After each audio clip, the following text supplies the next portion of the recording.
Russian President Vladimir Putin has warned the West against allowing Ukraine to use their longer-range weapons to strike targets deep inside his country.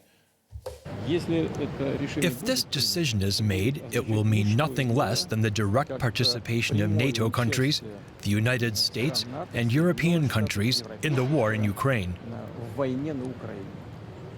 This is their direct participation, and this, of course, significantly changes the very essence, the very nature of the conflict. This will mean that NATO countries, the United States and European countries, are fighting against Russia. And if this is so, then, bearing in mind the change in the very essence of this conflict, we will make appropriate decisions based on the threats that will be created for us. Well, this isn't the first time Russia has warned the West over its support for Ukraine. Moscow has issued a series of so-called red lines from the start of its full-scale invasion.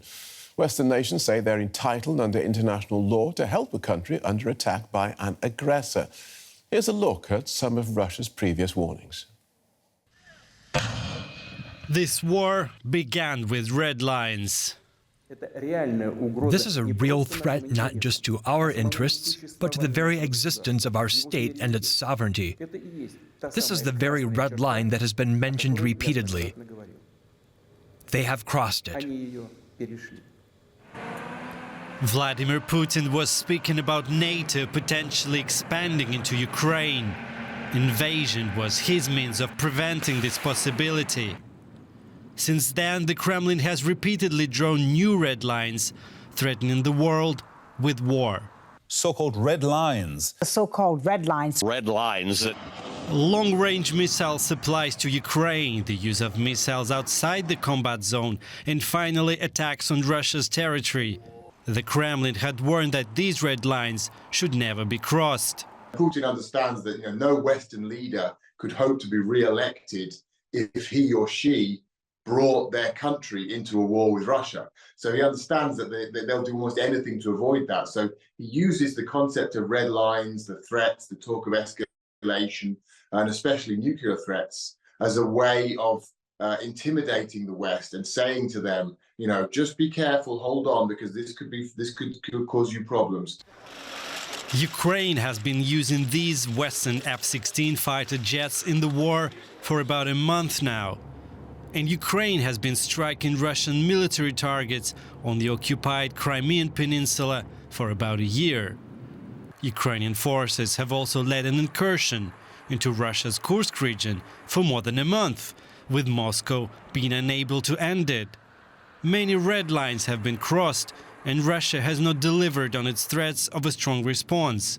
Ukraine's President Volodymyr Zelensky says he believes that they don't exist. Putin has already shed so much blood that against the backdrop of this blood, Russia's attempts to draw red lines simply do not work.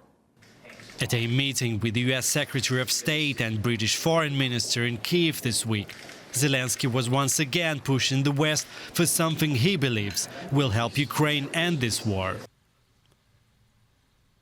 Ukraine has only been allowed to use Western weapons to hit targets in this shaded area of Russia's Bryansk, Kursk and Belgorod regions. But to reach the military bases that Russia uses to attack Ukraine, Kyiv needs the permission to strike deeper into the Russian territory, for example, using advanced ATACMS. That would cross another red line, but some experts believe the West shouldn't fear further escalation. We've seen that Russia's red lines are a bluff. They don't mean anything really. There's no consequences for crossing them. There is no escalation. That's clear. But on the other hand, we also see that the West's risk tolerance, the level of risk it's prepared to accept, is exceptionally low. Yet even this restriction might soon be lifted. According to media reports, it could be the West's response to Iran's ballistic missile deliveries to Russia. Well, let's pick up that point with military analyst Marina Miron from the War Studies Department at King's College London. Welcome back to DW, Marina. Can you see the West responding to Iran supplying Russia with ballistic missiles by lifting these restrictions on Kyiv's use of these Western longer-range missiles? Hello, Phil.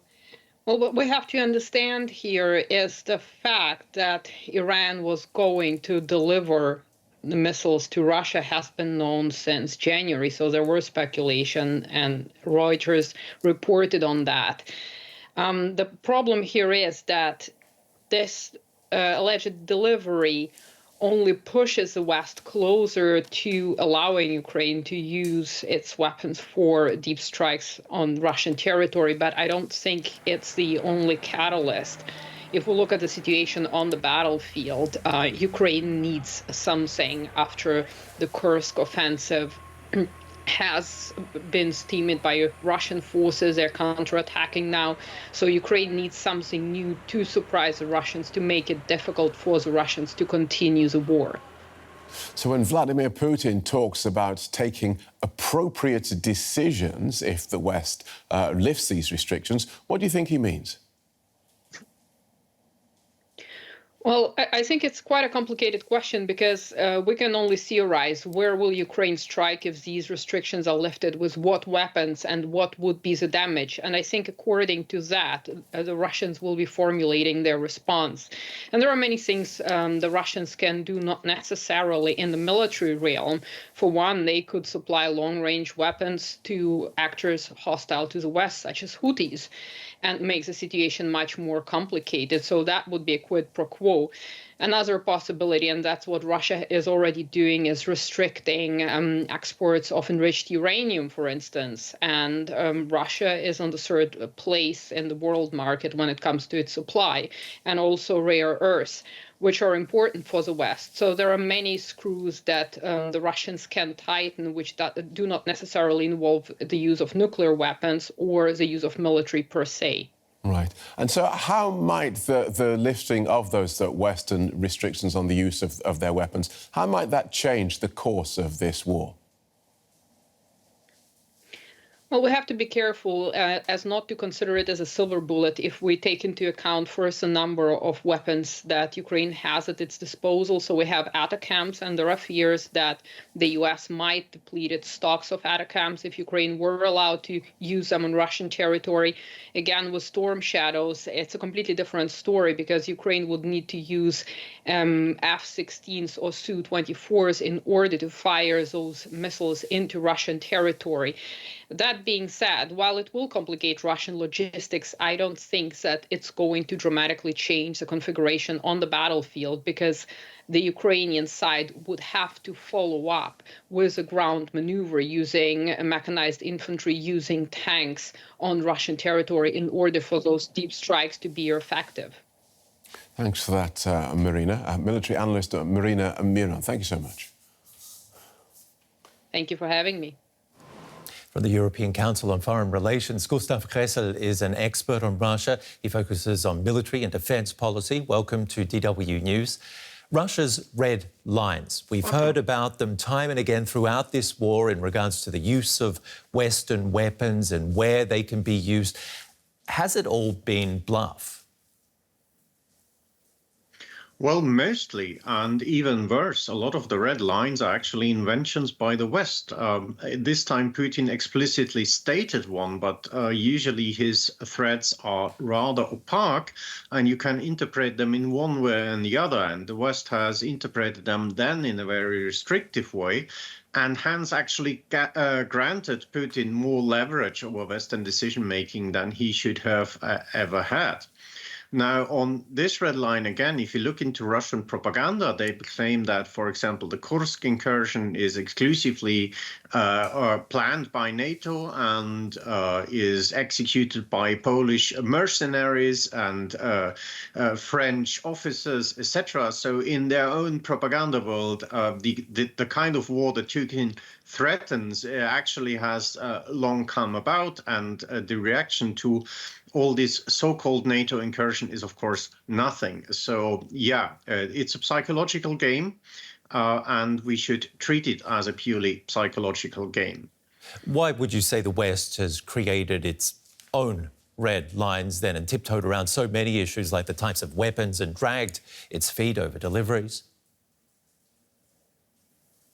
Yeah, well, at the beginning, Putin said he doesn't want to have any Western interference. But this red line we crossed very, very soon with, I think, Bulgaria and Slovakia and Czech Republic delivering ammunition for Soviet caliber artillery to Ukraine pretty early on. And from then on, basically, the West started to debate whether, for example, German tanks would be a horrible means of escalation, whether American artillery would be a horrible means of escalation. But these are inventions by the West, whether sort of Putin meant no interference only relates to Soviet stuff or relates to other stuff. Putin never explicitly said, well, a German tank is a means of escalation. That's something that emerged in Berlin, not in Moscow. But why? Why is the West doing that? Well, we are afraid, as the previous commenter said, that politicians don't want to be seen drawing their countries into a war with Russia, and they seem to be eager to make their public feel safe and happy preemptively, and by that basically granting Moscow more leverage, more say, and more veto on their own decision-making than Moscow would otherwise have had. There was concern as well about providing Ukraine with jets, the concern being that Moscow could be attacked. Moscow has been attacked numerous times by drones, at least. What's changed over the past 2 years to now see countries look at easing restrictions on the use of long-range missiles by Ukraine? Well, we see that Moscow is adapting, and of course they adapted the way that they knew where the sanctuaries are, where Western weapons were not allowed to strike. They know that Ukrainian weapons that can strike out for long range are very limited in numbers, and when it comes to drones, drones are also limited in payload capacity. So they have adjusted and brought their support facilities to run the operations in Ukraine across the border and have amassed them there. That, of course, provides lucrative targets Ukraine wants to strike. So the problem is that the West here has been quite inflexible.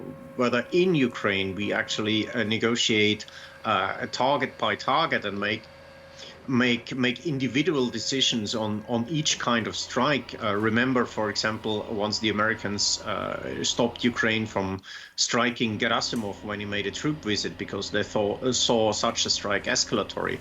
While with strikes on Russian territory, we are kind of this principalist no to certain weapon systems and a principalist no to certain areas. And that actually only helps Russia. If we would change into a flexible mode where we would decide target by target whether it's good or not to strike a target, that would be actually much less calculable for Russia and much better for Ukraine. Two very different ways of thinking, I think, there. Gustav Gressel with the European Council on Foreign Relations, thank you very much for your analysis. Thank you.